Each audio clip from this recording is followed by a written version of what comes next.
starting about mid-year and really heating up at the end of last year, I would say in December 2021, was a second major crisis. And the question is, what caused this crisis?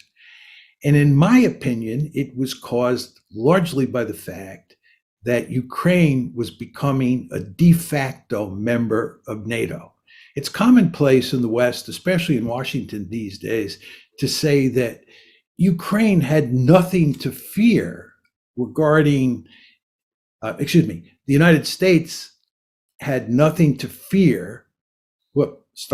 Russia had nothing to fear regarding Ukraine becoming part of NATO. And Russia had nothing to fear because NATO was doing nothing to move forward Ukraine's incorporation into NATO.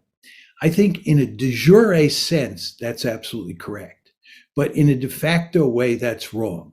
What we were doing was we were arming the Ukrainians. And you want to remember, it's President Trump in December of 2017 who was under great pressure, who decided to arm the Ukrainians. So we were arming the Ukrainians, we were training the Ukrainians, and we were forming ever closer diplomatic ties with the Ukrainians.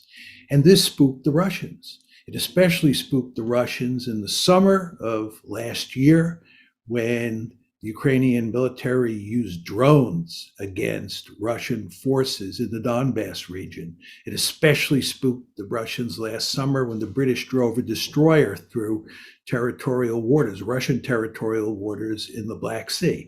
It especially spooked the Russians in November when we were flying bombers within 13 miles of the Russian coast.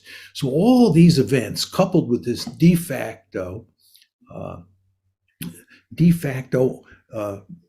bringing of Ukraine into NATO, pushed the Russians to what Sergei Lavrov said was the boiling point. You know, Lavrov was asked in January why the Russians had reached this point and why we were in the midst of a crisis. And he said, Lavrov said in January, we had reached our boiling point.